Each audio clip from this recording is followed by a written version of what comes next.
Hey guys, welcome back to my channel. I hope you're all doing well. Now, this video is one I'm really excited for because me and Patrick have spoken about doing a video for a little while, and we're doing one tonight, which I'm excited for. We're going to reflect a bit on the game, talk a bit about the season. But thank you so much, Patrick, for coming on my channel today. How are you doing? Yeah, I'm good, man. And like you said, this has been a long time coming, so I'm really excited to do this. Even though you're an Arsenal fan, you are very good peoples. We've been following each other on Twitter for years Yeah. now. I love how like positive you are, and even when people show you hate and whatever, you always have something positive to say. And yeah, you're just good people. So this is something that we tried to do this last week, by the way, people. Schedules just conflicted. We didn't manage to do it, so we was going to do a preview to the game. But to be fair, this has worked out better because it was such a good game, and there's a lot more to talk about now that the game's unpacked and unfolded. And yeah, I'm looking forward to it. Really looking forward to it. Yeah, I'm so excited for this, but it's going to be hard for me because I'm Mm. not going to lie, I wasn't really happy with our performance. I think I've got to start off with it. Yeah. We drew at the Emirates. I'm not going to lie. I was expecting a professional win. There was a lot of fans that were saying, "Oh my God, we're going to end Spurs' win at the moment," because Spurs have had a really good start to the season, and I was Mm. thinking, I'm not sure we will. Like, I'm hoping we can. But for you, do you think that point was more of a positive point for Spurs than it was for Arsenal? Yeah, definitely. I mean, our record at the Emirates stinks, as you know. It's a Mm. graveyard for us. I mean, we've gone there with better teams and had worse results. The thing is, this team so far is good. By the way, shout out to John Guna because we were talking on Twitter before, so it's good to see him in the chat. Yeah, there you go. Shout out to you, nice guy. But yeah, so we've gone to your ground, with better teams under Pochettino that are a lot more set, a lot more solid. I like the look of this team, and I think we're a good team. But it's so early on. We only went into your game, 5 games in. Arsenal versus Tottenham was the 6th game. So it's brand new season, brand new manager, brand new goalkeeper, brand new left back, brand new left centre back. Madison in the middle. There's a lot goalkeeper, lots of new components, and I was like, Arsenal are one of the best teams in the league. Away at the Emirates is a really tough grab. Mm. So I was a bit worried and scared. Like, obviously, you relish these big games and these big moments, but I was like, it's just probably come a bit too soon for us. So yeah, I went into it positive because, like you said, we've gone off to a really good start. We both went into the game level on points. I think both 4 wins and a draw. And I was excited to see what happened, but I didn't expect us to play as good as we played, if I'm being honest. I thought, Postecoglou came out before the game and said he was not going to change his philosophy. He was going to attack. Son was talking the talk. Madison was talking the talk.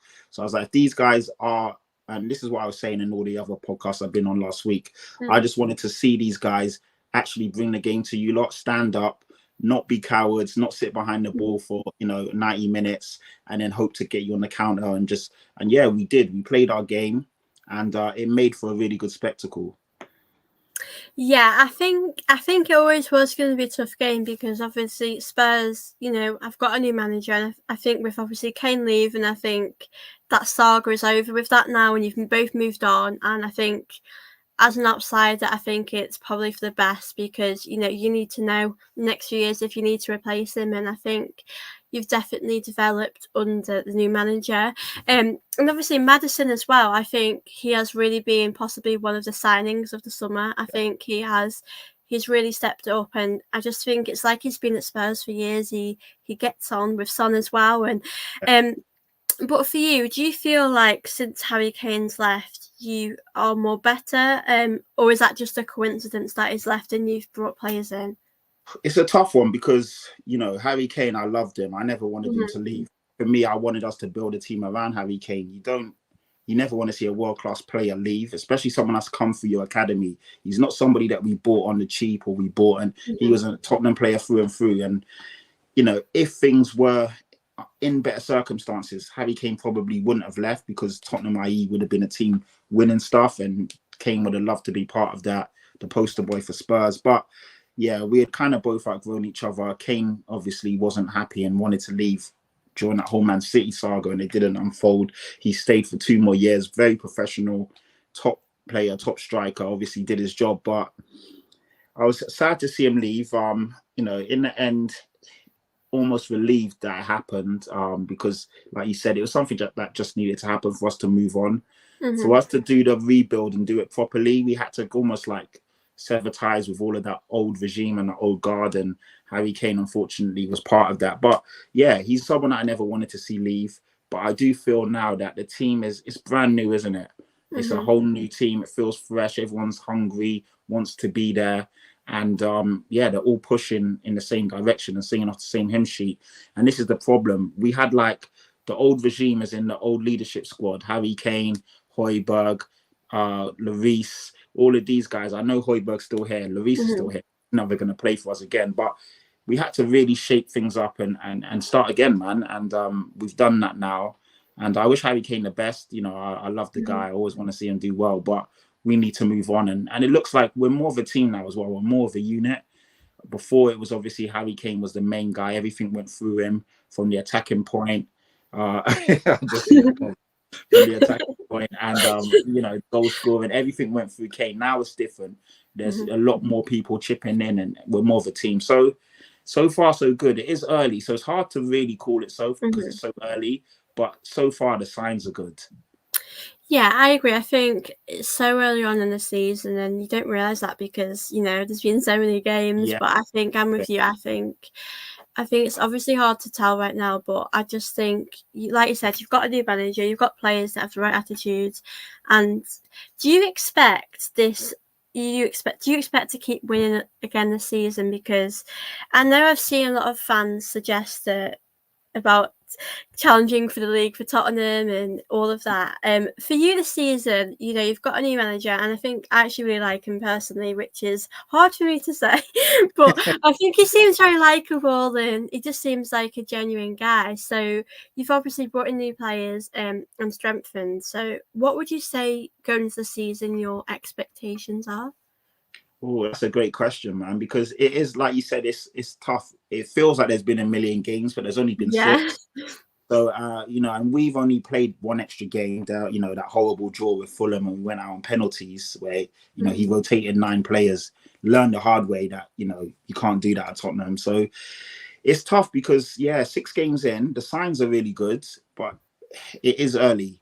You know, we've had some tough games. Obviously, Man United are on paper a tough game. I know when we both played them, they weren't good, but typically they're one of the better teams. We've now played you guys, obviously one of the better teams in the league, and again we got a toughie on Saturday against Liverpool. So typically after 10 games, they say you kind of can see what's going on. You would have played a sprinkle of a lot of different teams, and you kind of get a feel. So we're getting a feel. We look like we might have a good season, but it is early, and as you Mm-hmm. know, every team knows you're only 1 or 2 injuries away from a crisis, no matter how good you Yeah. are. So fingers crossed, Madison came off, Brennan Johnson got injured. So fingers crossed and touch wood, those guys are okay. So if we can keep the core 11, I think we could definitely be top 4 challengers. It's way too early to say, people saying title pushes and all of that. Obviously, they're just having a bit of fun and enjoying the moment, which is cool. You can, let loose, let your hair Yeah. down, go with it. But it's way too early. I think Man City are cut above everyone. And from what I can still see, Arsenal are still a very good team. Liverpool look good as well. So there's some really good teams out there. But if we can be like the best of the rest and push and push, you just never know. But before the season, I'm not going to lie, I had us down as ninth. I Mm. just thought, like, with a new manager, Harry Kane leaving, so many new players coming in, I thought it would take us a while to really hit the ground and hit the ground running. So we've done a lot better than what I thought. But, it's early days. I don't think we'll finish ninth now. I think I've seen enough to say that we'll be a decent team, but it is Mm. still early. So I'm not going to go too crazy. So I think Yeah. answering your question, anything in the top 6 is a good season for us. If we can finish in the top 4, which is feasible if other teams mess around, then Mm-hmm. that's a brilliant season considering there's so many new Yeah. pieces. Yeah, I think, like you said, it's so early on, and people have written like Arsenal off as well for league. We know Yeah, Man crazy. City are quite Crazy. unstoppable, and I Mm, do think to myself it would be a real challenge to have to overtake them, and obviously Liverpool and I think Brighton as well. I think they've had a fantastic yeah, start, Newcastle as well, and I think right now it's so early on to kind of judge what will happen, yeah, and I do think people need to take it a bit slow because it's really early on, and like we said, it does feel like the season's been here for a little while. But I did want to ask you a bit about Arsenal in the game because something that surprised me in a way was obviously the goalkeeper situation. Raya has seemed to be the guy that's playing at the moment. Ramsdale got dropped because What's your thoughts on that? Actually, what's your thoughts on it? do you know what is I feel bad for Ramsdale because I think he's not done much wrong to be Mm, dropped. And I know on the other hand, Raya hasn't came to be on the bench week in week yeah, out. Um, I think for me, I did feel a bit upset because for the Champions League game, for me, Ramsdale is a big part to why we've got there. yeah, And I feel yeah, like not that it was disrespectful, but I think Arteta might have been a bit too ruthless playing Riot then because obviously Ramsdale's really helped us over the years he's been here. But like I get it's good to bring a new person in because Raya does have great qualities that probably Ramsdale doesn't have. mm, But I just think for the Northland Derby, I would have played Ramsdale because I think he knows what those games are. He gives yeah. it back to the Spurs fans. He's a proper gooner for me. But from your point of view, obviously Raya did make that incredible save, which was like for me a David Seaman type of save. Yeah, It blew my mind. I'm not going to lie. But for you, as a Spurs fan, as someone that's kind of outside of Arsenal, were you surprised to see that changing goal for the game? yes and no. It's a tough one because I really like David Raya, and Yeah. if you think back, before you guys got him, he was heavily linked to us, and I thought we was going to get him, and I was over the moon because I think he's a Mhm. top goalkeeper. Not think I don't think he is. He is a top goalkeeper, but looking at it from the point of he was coming to Tottenham, I was really excited. Massive step up from the Reese. I was like Mhm. this guy. Last year he was one of the best goalkeepers in the league. Like in every metric for a goalkeeper, he was top or thereabouts. So I was excited. And then obviously Brentford were asking for 40 million early on in the window. We weren't going to match that. We are playing chicken and egg, and in the end, we've decided to go elsewhere. And I'm happy with Vicario because he looks really good as well. But Yeah. at the time, I was really annoyed that we went for Vicario instead of David Raya. So yeah, I'm not going to sit here and lie. I think Ray is a top goalkeeper. I Mhm. do think he's better than Rambo, if I'm being honest, just as an outsider looking in. But I do think it's a weird one because Arteta's doing something which can, in one way, he's saying it's something to revolutionize football Mhm. and having two dot keepers, and I'm going to bring them in depending on the game and yada yada yada, and I might even sub them in halfway through a game and this and that. They're two really really good goalkeepers, so I hear that. But when you look at it, it doesn't make sense in the sense of Ramsdale's a top keeper. When he sees another top keeper coming in, already you're on eggshells, you're feeling Yeah. uncomfortable. So sometimes in a game, you're going to be, you're not, someone's always breathing down your neck or not looking over your shoulder. So you may not be as comfortable as you would be. Secondly, to be dropped in a North London derby, the biggest game of your season so far, you can clearly see who in Arteta's mind is number one. So it's going to be very interesting to see how Ramsdale reacts to that. I don't know. It's a weird one because you're almost causing a disharmony when you didn't need to. Yeah. So, it's like it's tough because it can go one way or it can completely go the other. He could completely lose Ramsdale and he could end up losing some of Ramsdale's friends in the dressing room as well who don't Yeah. appreciate how he's been treated, especially when, like you said, he's done absolutely nothing wrong. He's a good goalkeeper. He's young. He's learning on the. Yeah, it's strange. It's very strange. And Yeah. Bayer's not going to come in from being Brentford's number one, so like you said, to sit on the bench. He's going to have been told you're going to play. Otherwise, he wouldn't go. He could go anywhere, really.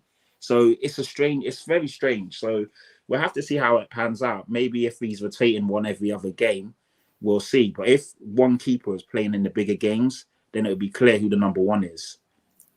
It is a really tough one because for me, I've always thought, like you said, he was a great goalkeeper, but I was kind of baffled that we did sign like another goalkeeper in the summer Yeah, because I think for me in my head there's other priorities like a striker, midfield. Like in my head, I was thinking those are our aims. But I think it's obviously great to have Raya here. But I do think this is just how I feel right now. I kind of under the impression that maybe Arteta is warming a bit more towards Raya, and like when I watched him in the Champions League game, I thought he had a perfect game. I couldn't say something he did wrong. And yeah, then against Spurs, because Spurs did give it to us, they pressured us a lot on the ball, especially when Jesus missed that like chance he should have taken. I feel Yeah, like yeah. Spurs kind of gave us all, pressured us so much to the point where Raya really struggled to get the Mm, ball through the midfield like he did in the Champions League game. And yeah. I think a few fans have written Raya off. I think Raya did have a good Really? game. Wow, that's crazy. That's mental. I thought he had a good game as well. You got to put into context. It was his first proper game. Not to be disrespectful to PSV, but PSV are not at the level that we're at. And Yeah. obviously, a derby as well is heightened. There's a lot more pressure. There's a lot, the Mhm. intensity, the atmosphere, everything's on top of you. And he came in a big game as well. It's his first proper game, you know. So it's tough to write him off. I thought he played well. Yeah, one of two of his kicks or touches may have been a bit Mhm. loose, but it's the first time he's played at that level with those teammates. So that's tough. I mean, that save he made was incredible. And don't get me wrong, I think Ramsdale probably could have made it as well because he's a good goalkeeper. But at Yeah. the end of the day, you don't know till it happens. But that save from Brennan Johnson didn't get enough on it, if I'm being, for me anyway. He Mhm.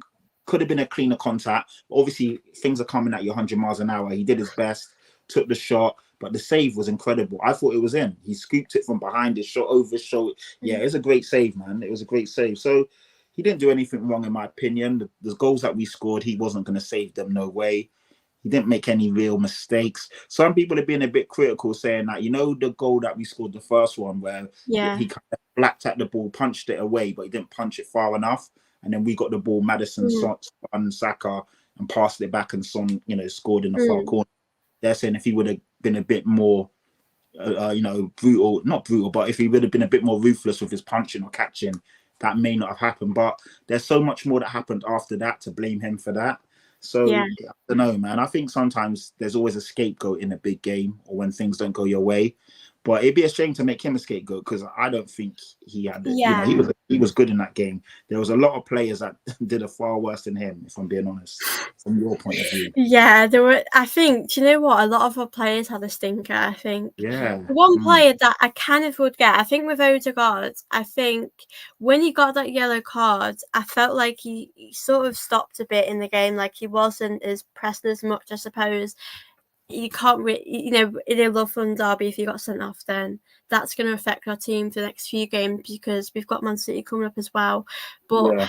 yeah, I just think there are players that will obviously get a little bit of criticism more than others. But I think it will be interesting to see what happens. And I think for the second goal that you scored to equalise, I've said this sometimes when Son is one goal, you just can't save it. He's just too good to kind of get through it. Like there's been times where Son over the years, like when Leno was here, you just have to admit it's a good goal and there's no saving that. So I think for the second goal, I wouldn't really blame him because it was Jorginho's mistake and.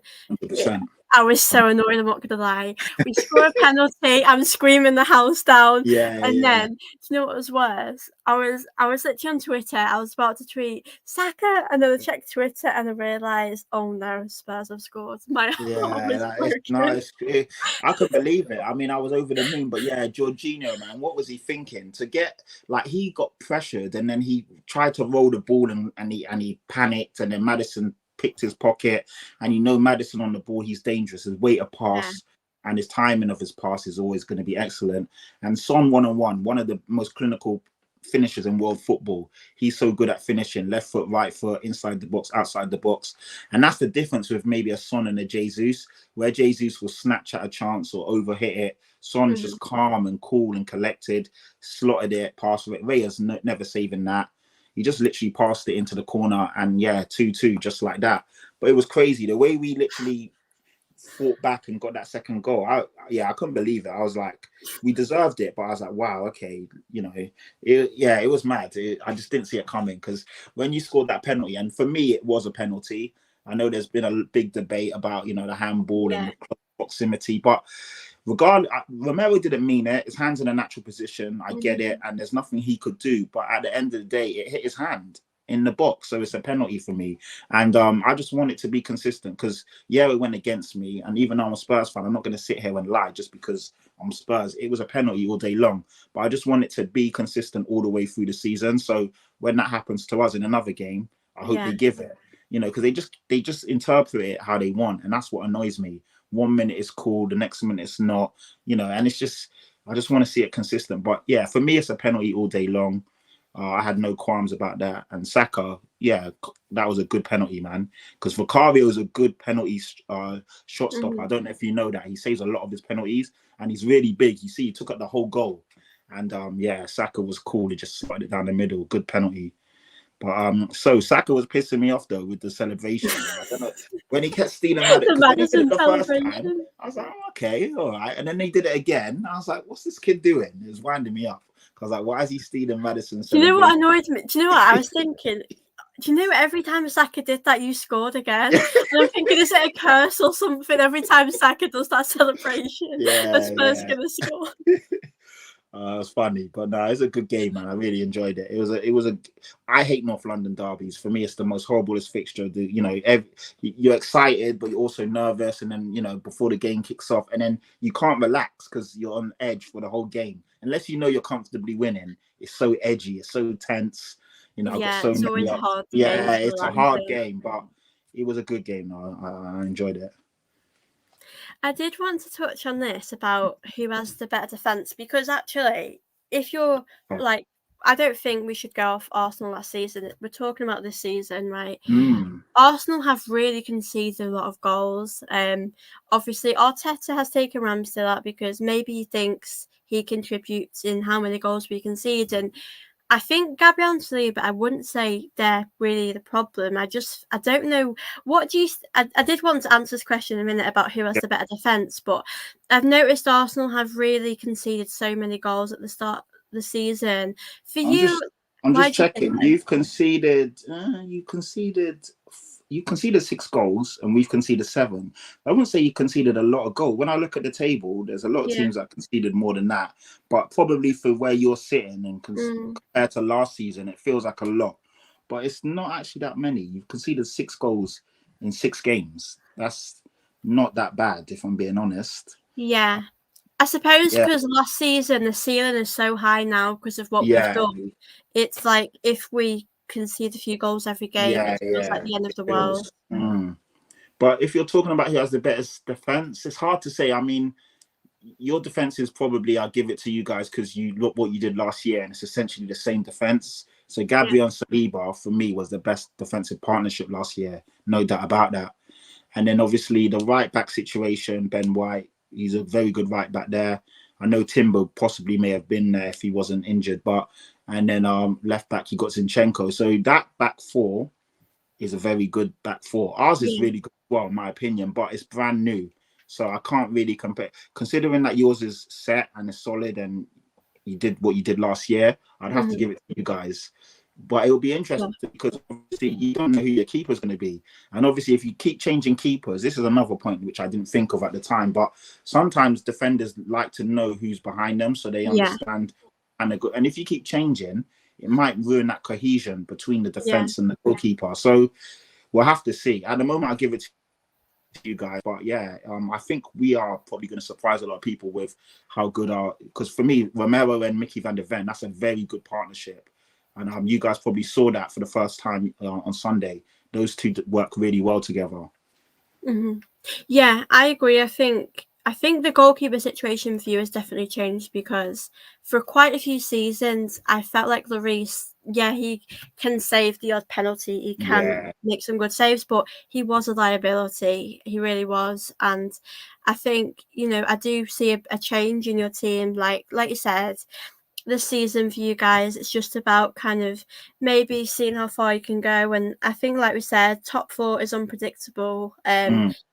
It's hard. A lot of people have said Arsenal aren't the same Arsenal as they were last season, and I've said we do seem a bit more resilient. We're not going for it as much because maybe last season the team did put the heart in it and then it fell back on us. So I think for Arsenal, we're probably just taking it a bit more slower. And I did want to get your thoughts on an Arsenal player that has got under a lot of criticism. I just want to ask you a bit about Havertz because as Arsenal fans, we have our opinions, Yeah. and I've said that right now he's not doing what he should do. I've said maybe give it a few more games to really tell your opinion because he is low in confidence. He's a player that's been at Chelsea. Chelsea or at a club where they're just really struggling. You can see Yeah. now with Poch, who's a great manager, he's just not Mm. able to help them right now.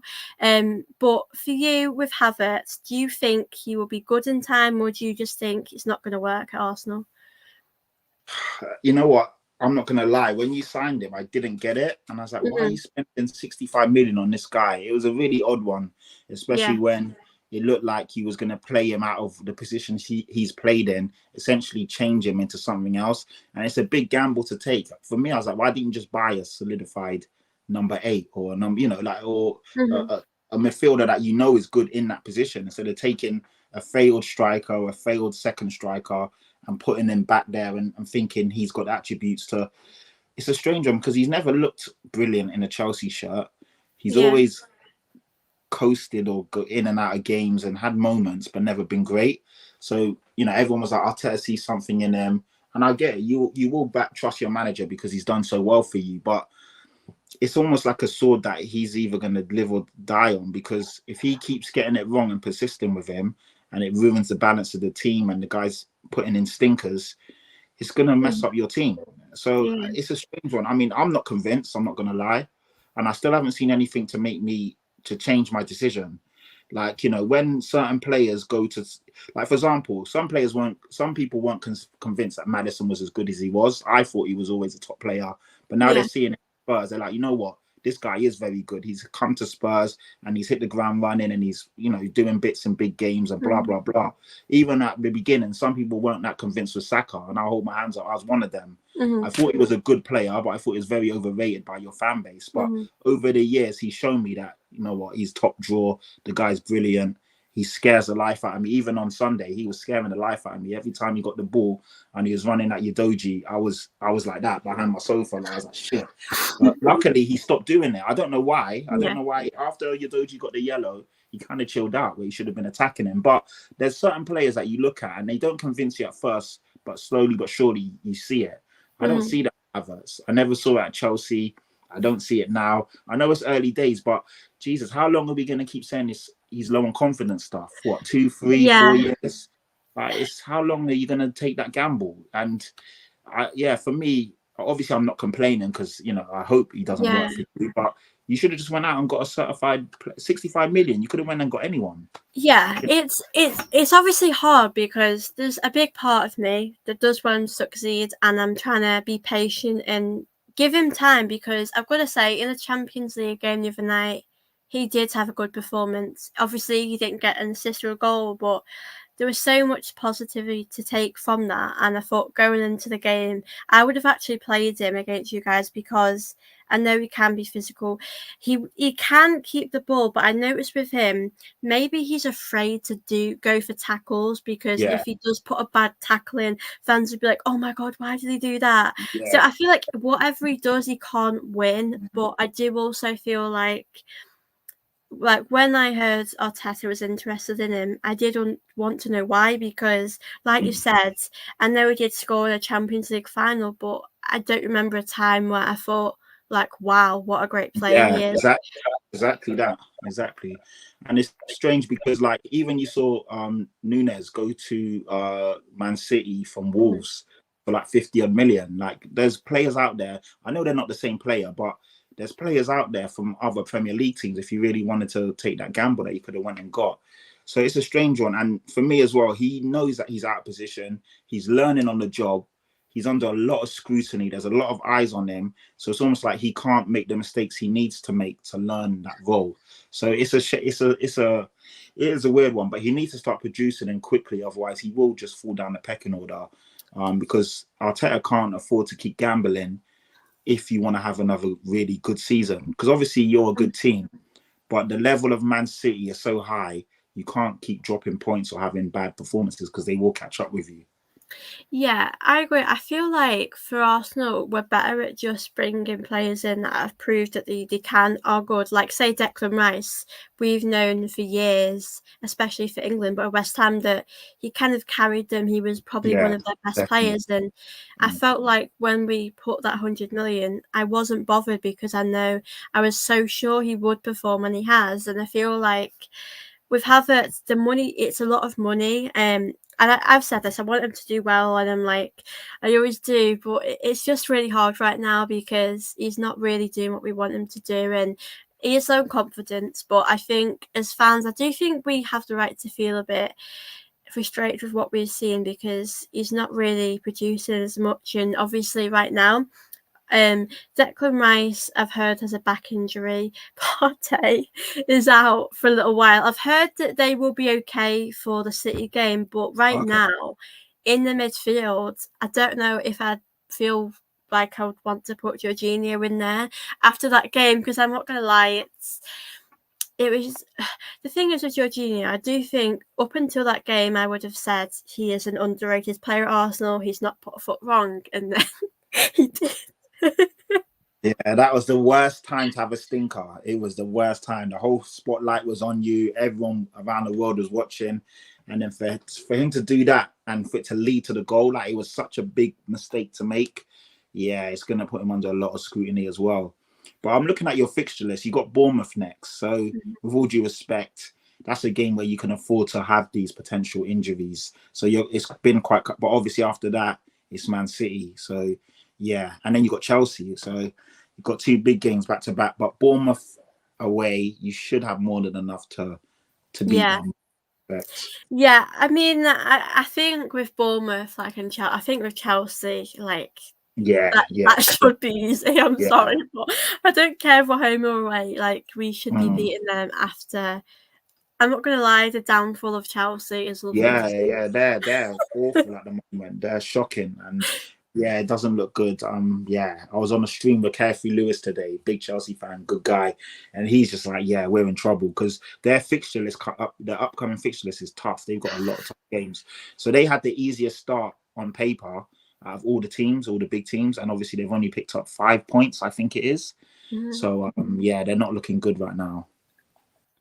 Yeah, I think it's going to be interesting to see with Arsenal if we will rotate or play other team because I think tomorrow we've got Brentford, which is a cup game, Okay. which I presume we probably will put a bit of a weaker Yeah, team out. And I did definitely. want to get your thoughts on Nketiah as well because the other day when we played you guys, I'm not gonna lie, I felt like he wasn't even on the pitch. Like Yeah, yeah. I felt like we had 10 men for that. I feel like I saw the lineup and I was a bit, disappointed Trossard wasn't there. I didn't expect Martinelli to be playing because obviously he did suffer an injury the week before. But do you know what? I did actually give Eddie the benefit of the doubt. I thought, you know what, I'm just going to see how this goes. I'm not going to make any judgments. And then it's very hard with Eddie. I think he's quite inconsistent. There's times where he can score really good goals, and I'm thinking, like, Yeah. can't you just do this every week? But for you, do you think what would you do about Eddie? Because he's obviously signed a contract, but I don't see him as our starter striker. I think Jesus sort of needs someone to help him score those goals. Yeah, it's a tough. Yeah, well, it's not tough in my opinion. I don't think he's good enough. If we're being real, if we're being brutally honest, you lot are a good team, a very good team, and good teams don't have Eddie Nketiah starting up top in a big game. Let's just be real. He was Yeah. crap. He was MIA. I didn't even know he was on the pitch in the first half. He was reckless as well. He should have saw a red card for that. Oh, that was terrible. I Yeah, don't know that how that was. wasn't checked by And VAR. the thing is, in real time, I saw it and I was like, oh, that's a bad tackle, yellow card, whatever. But the more I saw it, i.e., Worse it was. I was like, wow, how the hell has he stayed on the pitch? And this is what annoys me about VAR because stuff like that, where they should definitely intervene, they don't. And then they'll check something a million times about an offside or potential yellow card or this or that, But that is a clear stonewall red card all day of the week. If Vicario's leg was planted, he's breaking his leg. It was a horrible tackle. He looked like he was frustrated and annoyed with how the game was panning out, and he just lashed out. And that is a bad tackle. But obviously, you don't want to see someone sent off, but that was bad and he should have walked. But if we're going back on his performance, yeah, he was crap. I think there was a time when he took a shot when he should have played in. I think Yeah. it was Fabio Vieira. He was Oh free and yeah, space. All he had to do was cut it back, but he was greedy, went for the Hollywood finish, and he completely blazed and fluffed his lines. And he didn't, he wasn't in the game. And I don't know, was it his fault or maybe was he not getting the service he deserved? I don't know, but he just didn't do enough for me. And another thing is that you're sacrificing Jesus by putting him on the wing to then fit Eddie Nketiah in. And is Eddie Nketiah good enough to then sacrifice Gabriel Jesus? No. Yeah. So it's another, in my opinion, it's another bad decision by your manager Arteta, because he shouldn't be chopping and changing and fitting players in for someone that's not good enough. Yeah, if you've got an Ivan Toney or a Harry Kane or Erling Haaland, and I get putting Gabriel Jesus on the wing, but for Eddie Nketiah, like, come on, you're having a laugh. Yeah, So it's really tough because I think for me, I would give Reece Nelson that chance there on the wing because he came on. I think he came on for maybe 5-10 minutes, and I felt like he did more than Eddie does. And I think with Reece Nelson, when he comes on every game, yes, he might not score or assist, but there's the passion there, and he will always give his best for the badge, and he will put a performance in. And I think with Eddie, like you said, with that chance, obviously watching it back, I thought like if he passed it to Vieira, then like that could have been a goal. And yeah, it's not more than likely it's a goal. Let's be real. yeah, Like, unless Vieira does something crazy, he's scoring. And those are the difference. And this is in big games like that, in any big game, or mhm, it's fine margins, very fine margins. Like, Son's chances, they're not like easy chances, but he's a top finisher, so he takes them. Where Gabriel Jesus had a brilliant chance and he fluffed his lines. Like, these tough games are decided by such small margins. And those are the kind of things, like Jorginho getting his pocket picked. If he had more composure, if that's yeah, Declan Rice, he probably doesn't get stolen. The ball doesn't get stolen. So it's these little things, they make such a big difference in big games. yeah. I think so. I think as well with Arsenal, when we have kind of got players from Chelsea, I think it's not really been a massive success. I don't know why we keep doing it. I'm not gonna lie. The only one that I feel like I really liked him was David Luiz. I know he did make that Okay. mistake against Man City, but I felt Mm. like when he left Arsenal, I genuinely felt sad because he was that leader. And now I'm glad, obviously, we did move on because our defense is much better now. But Yeah, way better. I Way don't better. see why we keep doing it. And like I do like Jorginho, I still think he's a good player to have, but I don't think he should be the one to come on when we're in that Mm. situation. Maybe he's like the third choice, or if we're winning the game like 3-0, bring him on for maybe five Yeah. to 10 minutes.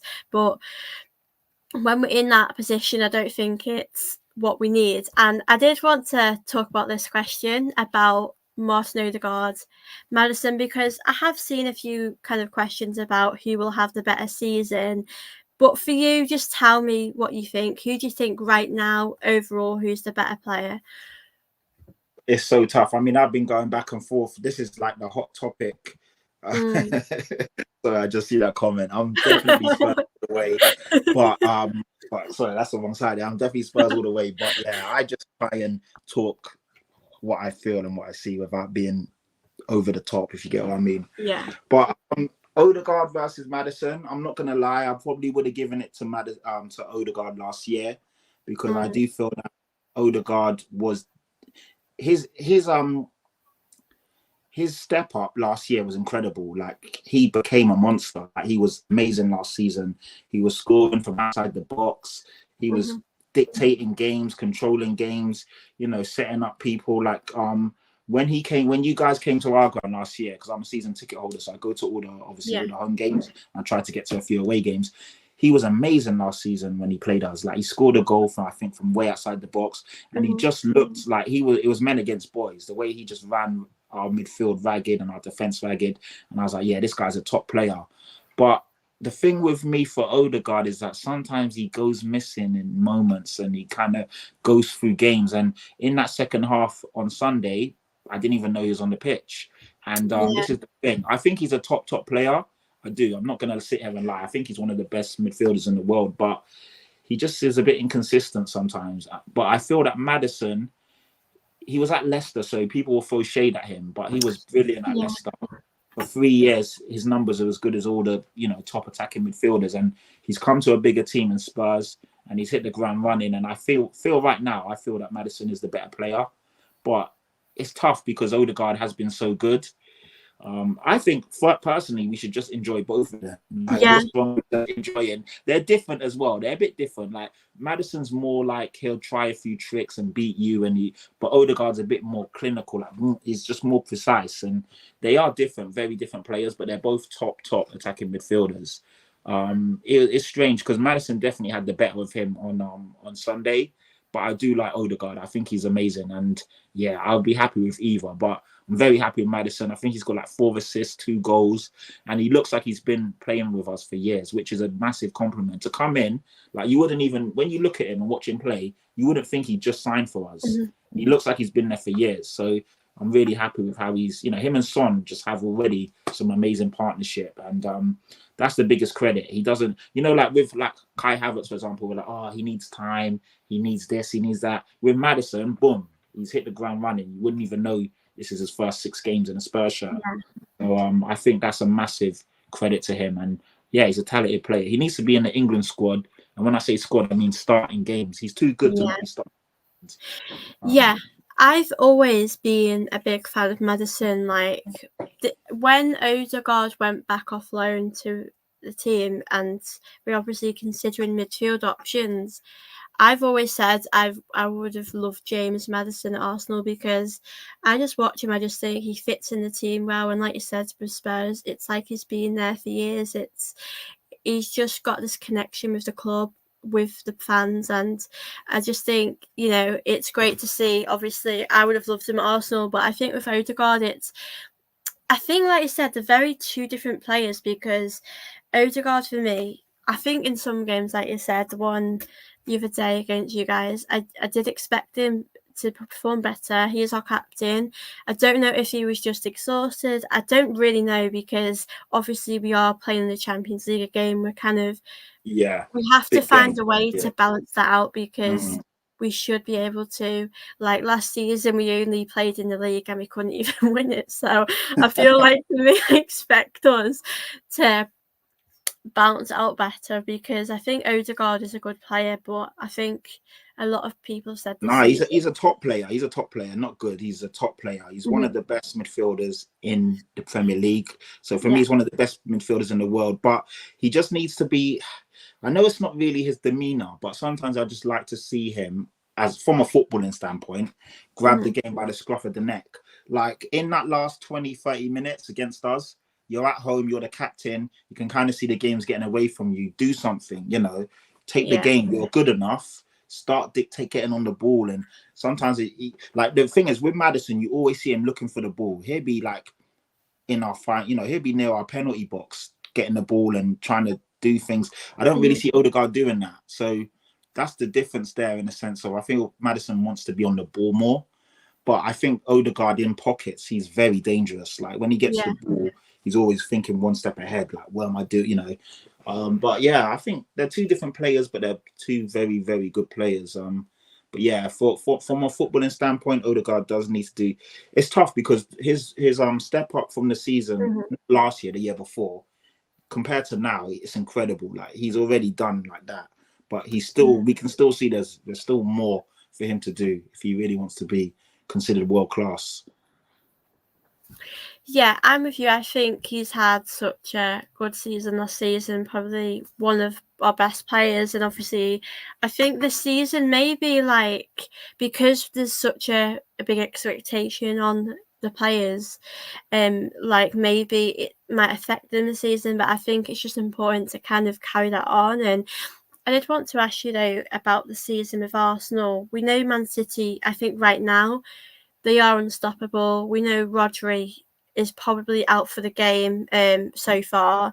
And hoping, Arsenal have a fit squad. Trossard's there, Martinelli's possibly there, Declan Rice, Thomas Partey are fully fit.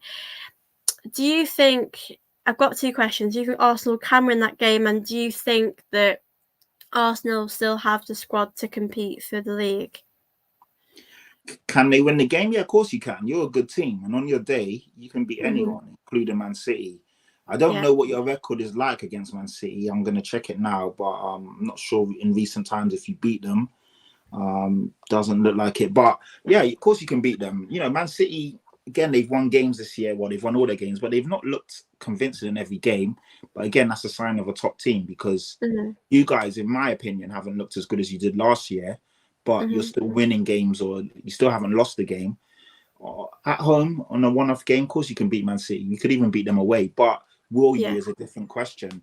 I think if Arteta tries to do too much, like playing players out of position, shoehorning in players that shouldn't be playing, then you're going to have a problem. But if you have a fit squad and play everyone in their right position, yeah, of course you can beat them, definitely.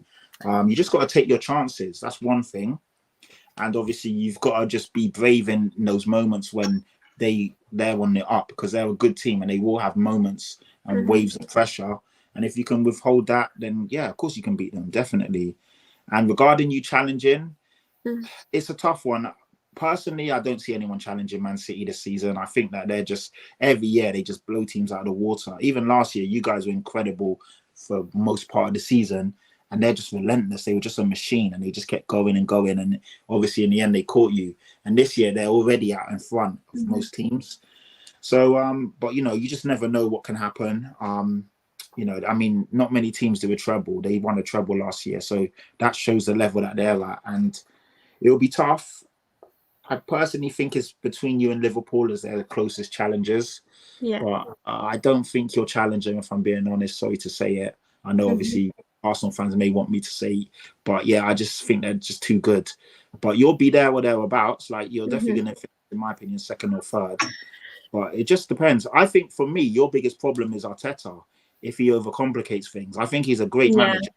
I think sometimes he tries to do too much. It's almost like he's trying to show how good he is by overdoing it, like bringing in a second goalkeeper, playing Partey at right back, putting Havertz. Havertz was never a midfielder, and now you buy him and play him in midfield. These are things that are a bit weird to me. Like, there's no need to do it. Do you know what I mean? So these are the things that may make or break your season if he continues to do weird stuff. Play your good players in their natural position. You guys will fly. Like, why the hell is Partey playing at right back? I just don't get that. That's crazy. That's what I'm thinking. Like you said, there's no doubt Arteta is a great manager and that he will give us some success. But I feel like he doesn't do the simple things right. Like me, I mean, obviously, as fans, we might not have the experience. Obviously, he has with Pep and everything like that. But there's times where I feel like he leaves things too late, like with substitutes as well, changing things too much. Like, I remember at the start of the season, we knew the back four works, so why change that? Why take Partey out of the midfield when that's where we need him? I feel like I'm with you. He does. I think he's an overthinker. He thinks too much. He changes things too much, and I just think keep it simple. I do think there's times where he probably has cost us. I think for me, moment like when we played Villarreal, I think it was a semi-final a few seasons back. I think there's things he can, like, everything won't be on him if we lose, but I think there's times where he has to be responsible with things, and I think that's my worry going forward. Like, I do really think he's a great manager, but I kind of do think that lack of experience is something that is true. I think Pep, obviously Klopp, they have that experience that perhaps he doesn't, and I think it's hard with Arteta because he is an overthinker. He does change things too much and maybe too tactical at times. He just has to go to the basics. So for me, that is my concern, I would say, about him sometimes. No, and it's a good shout. And to be fair, I mean, we've seen Pep do it in their first Champions League final against Chelsea. He went into that game with no DM. And that killed them. That killed them in that game. And they ended up obviously losing 1-0. That's when, I think, was that the game that Havertz scored the goal when they won the Champions League? Yeah, it was. Yeah. So and that was because Pep overthought it and tried to overcomplicate things. And sometimes back to basics, keep it simple. Obviously, these guys are top managers, so their minds are over going crazy, and they see stuff that we probably will never see.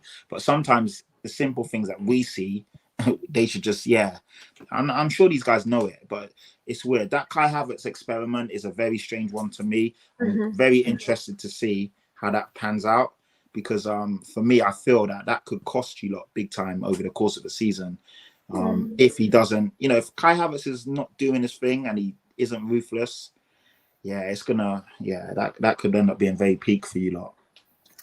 Yeah, I think it's tough. I think with like the transfers, I think a lot of the time Edu, Arteta have brought in good players. I think there's no denying that. I think there's just been the odd few that have been not the best. I think with Havertz, I really want it to work, and I know that if like say the problem I was thinking about the other day with Odegaard is that when he wasn't having a great game, you can't really who can you replace him with? Like, there's not really Mm. anyone we can bring on. Like, Well, what um, about Smith Rowe? I know you guys keep overlooking him. I thought he was brilliant like two yeah, years I during that COVID season, like when he was in his amazing. prime I he thought, was like, yeah, yeah, yeah, yeah, I thought he was great. So he's someone who I look at and I think he's creative. I don't know what's happened why he's not getting minutes. You'll be able to fill me in a bit more yeah. than that, but I I was thought, like, I don't know why. I feel like he's obviously been injured. He's had an operation, which is yeah, one thing, but he's ready to go now, and he looks mm, in a better place. And I don't know why we don't play him. I've said this. What have we got to lose by not playing him? Like players like Eddie and Havertz aren't exactly doing a lot for us. Why not bring in Smith Rowe? exactly, yeah, 100%. Because, like you said, that season where he was obviously fit, him and Saka, that duo was like unmatched. They were just so good together, and I feel like we've obviously not got much to lose by playing him. And I think we should. I think Arteta said he doesn't want Smith Rowe to leave. Then play him. Then if you're not going to play him, then he should leave. That's Yeah, not yeah. following him. I think. 100%. I mean, I don't know how long he's got left on his contract, but as it stands, he's nowhere near like starting games for you guys, and he's going to be disgruntled because like he's not getting the minutes that he deserves. And I say deserves. So obviously, if he's good enough, he'll get the minutes. But if Arteta doesn't see him as part of your plans, then yeah, ultimately he's going to have to leave because he's too good to just sit and get 10 minutes, 5 minutes, 6 minutes there. It's not, yeah, but Yeah. it's strange because, like I said, during that COVID season, I think he got like 10 goals, 8 assists. I remember looking at him like, wow, this kid's something. Like I thought him and Saka were going to be the next big things, and obviously Saka has gone to that level, but Yeah. Smith hasn't, and it's a strange one because he's, in my opinion, he was just as talented back then. So it's interesting. I don't know to see what's happened or why not.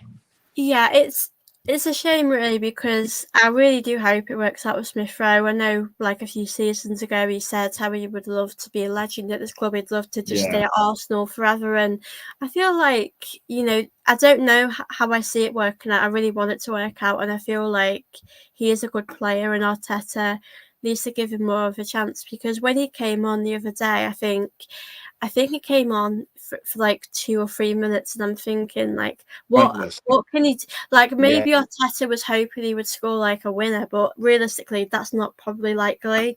And I feel like he deserves. Like I've said, if Smith Rowe doesn't play, that's okay, but maybe give him like at least 20 minutes so he gets more game time, and he needs Did to did kind of he get did he play in your connection. Champions League game? Sorry to cut you off. Did he play in the Champions League? Did he feature?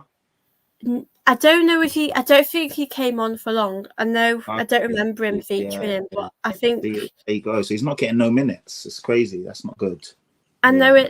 it's a sticky one really because Mm, Arteta's been giving him more time in recent weeks, which I think is good, but he's just bringing him on for like 5 minutes, and I know. I I don't know. think it's fair on him either because, like, I look at players like Havertz and I feel like I'd like to see just to see if Smith Rowe played and Havertz didn't for a game, if if he would make a more of an impact because I Yeah. think Smith Rowe would. But I think it's obviously a really difficult situation we're in right now. And also as well, this is another point that if you are Smith Rowe and you see Arteta bringing in a £60 million player in Havertz, and he's Mm, then playing in a position he's not meant to, and you could play there, how do you feel? You kind of know that you're not really looked at because there was no need to spend 60 million there when you've got Smith Rowe. So yeah, for me, you're looking at like this manager doesn't rate me, and that's another thing. And these kind of things, like you wouldn't be surprised if things continue. You wouldn't be surprised if you start hearing mumblings that Smith was looking to see elsewhere, and because as a player at that age, you need to play. So hmm so yeah, it yeah. is. It's hard really because I think for me, if I imagine how Smith Rowe feels, I feel like if I was him, like obviously he doesn't. You don't think he'd ever want to leave Arsenal, but at this moment, he's not getting the game time he deserves. He's not Yeah, developing as a player. He's on the bench, and like you said, he's young. He's still got a lot to go, and I think if he ever went to a different team, I wouldn't blame him. I'd obviously be really gutted yeah, because, yeah, of like you said, course. a few seasons back, there was so much potential there, and obviously Saka's obviously lived up to that potential. And Yeah, injuries do happen with Smith Rowe, and you can't predict it. Like with Timber, we never would have predicted that. It just happens. But I think it's hard on Arteta as well, and I think as well, like with Tierney, I never would have imagined him to have gone on loan, to have left the Arsenal team because that was. he it's a big one for me. I think with Tierney, I don't think he suits our style of play anymore. But ultimately, I don't think Arteta gives him enough opportunities to get in the team. Yeah, that was an interesting one. I was surprised at that because Tierney for me was a good player and he was good Mm, backup. But I think he's gone to a Champions League club. I do know that for sure. yeah. I remember the name of the team, but I heard he's gone to a team that are playing Champions League football. So I was like, you know what? Fair enough, man. Sometimes you got, if you know you're not in the manager's Mm, plans, you're kind of going to get garbage minutes. Because for what Smith Rowe got at the end of the game, that's garbage minutes. 3 minutes in extra time. It's not good enough for a player that really wants to progress and feels they need to be playing. So if you back yourself, sometimes you've got to make that hard choice and go on loan or leave, like what Tierney's doing, what mhm, Smith might need to do. But it's a long season as well. We have to remember we're 6 games in. You lot have got essentially a lot of Champions League games, mhm. cup games, league games. You never know. Smith Rowe could start featuring. You just don't know what's going to happen with injuries and rotation. And he comes in, has a good game. You never know. But as it stands right now, I'm sure he's not happy getting 2 or 3 minutes at the end of a North London derby. That's not really going to, all week you're training, looking forward to the game. And then you get like 3 minutes at the end. It's a dead rubber. Yeah, it's so tough for him because it probably doesn't feel like great to just have a few minutes to come on it. Maybe it Yeah. shows does Arteta maybe trust him enough to play. Like I'm like with you. If Odegaard had a really bad game, I think he didn't have a great game, but I just think if he did come off, I'd give Smith Rowe a chance because he's not a liability. He's someone that is obviously getting used to being back in the team, but I think for me it'll be interesting to see what happens as well. I just wanted to ask this question before we sort of end the stream as well. With Everton, obviously, I'm not gonna lie, when we played them, they played such dull football, and I thought it was gonna be a typical 1-0 Everton at Goodison Park. But last season, obviously, they managed to survive relegation. But this season, do you expect them to have what it takes to stay up? You know what? Annoyingly, I think they survive just because there's three definite teams that are worse than them. The teams that got promoted, Luton are terrible, I'm yeah, not gonna yeah, lie. Luton are awful. Sheffield United, I feel for them, they're not good. And Burnley, if they don't get it right, they're Burnley want to play expansive football. Vincent Company is a good manager, but he doesn't have the players that are talented enough to play that brand of football. And Mhm. they're very open and they're gonna get smashed by a lot of teams. Like we went there and beat them 5-2. Should have been 5-1. Annoyingly, we conceded really late in the game. And yeah, so I just feel that the three teams that came up are definitely worse than Everton. So they're just about survive, but they are crap. I really dislike the football that they play. Sean Dyche is a terrorist to football, and they just don't play good football, man. Like against you guys, I know it was a 1-0 game, but I watched your game and you completely controlled the game like the Mhm. whole way through. You were comfortable, but they just don't try and play football. They just, at least like for example, with a Burnley, at least they try and play. Like they try, you see what they're trying to do, and yeah, they Yeah. might get beat, but they give it a go. Everton are just so. I really do want them to get relegated. I hope they do, man. They should have went last year, and this year they're stinking up the gaff even more. It's like they're not learning from their lessons, and they're just playing Mhm. football. But I do feel the teams that came up are definitely worse than them. So it's a So tough one. yeah, I was thinking like when we were playing them, obviously defensively they did try to do their best to stop us from scoring, Yeah, but there was nothing up front. Like they're they never awful. had a moment where they attacked, and I feel like they just like I just don't think they should be in the Premier League. Nah, yeah, I'd find it hilarious if they went down personally. Like I I don't. love them too, and they need to go down because they're not offering anything. At least the other teams are giving it a go. If, like you said, if they're gonna play that kind of football week in and week out, then yeah, it's frustrating. It really is. I don't know. The thing, it's a weird one because they spent a lot of money over the years. They bought in Yeah. decent managers at times, but for whatever reason, it just. I mean, can you believe Carlo Ancelotti was there? Like Ancelotti was managing Everton.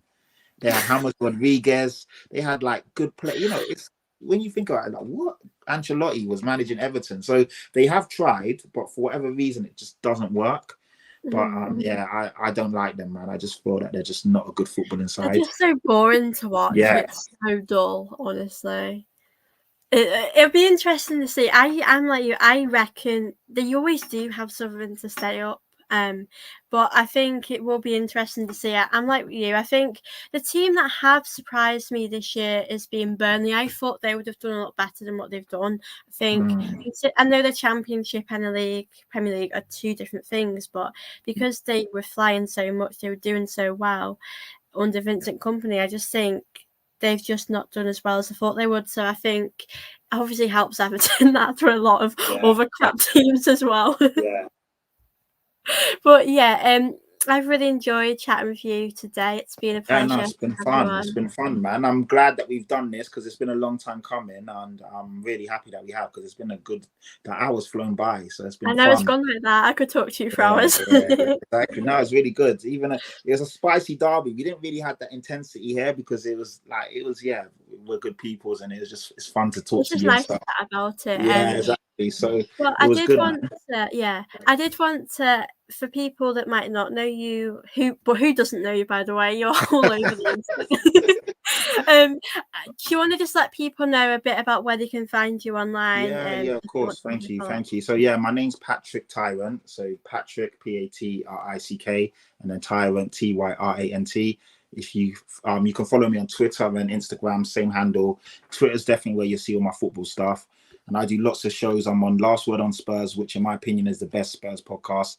So you know that's a really good, high quality podcast. I'm on there pretty much week in and week out with guys like Lee McQueen and Ricky Sachs. I'm on the Football Terrace Top Six show, mainly representing Tottenham. So that's with Terry Flewers and all the other gang. I do a show with Saeed called Best of the Rest. That's pretty much every Tuesday. Got Premsy from AFTV. Saeed is a top Manchester United podcaster. We've got Carefree Lewis, he's a top Chelsea podcaster. And we've got Monts as well, big Liverpool fan, big Sixpence. So we all get together and chop it up. And then I do Premsy's Premier League Unpacked on a Monday with Guna Lee, Premsy, and some other good guys. So yeah, man, I'm like So said, I kind of am here, there, and everywhere. But if you follow me on Twitter, you can see all the stuff I'm up to, and you can see my opinions and all of that kind of stuff. So yeah, it's all good. I love that. I'll also put your stuff in the description so people can Please, give you yeah, a follow. But it's been so lovely to talk to you because I know on like Twitter we've been back and forth with like messaging each other and we've yeah. spoken about doing a video. So it's been really lovely to have you on. Yeah, no, anytime. And we definitely got to do when we play you guys again, we'll chop it up. Hopefully do a preview.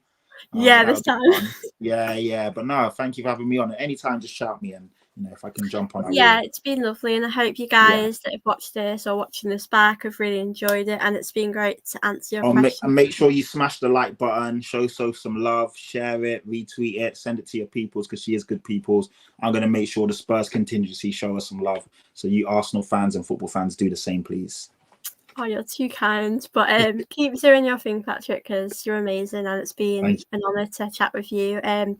But yeah, like Patrick said, please, if you can, subscribe, like the video, and I'll see you all very soon. Bye.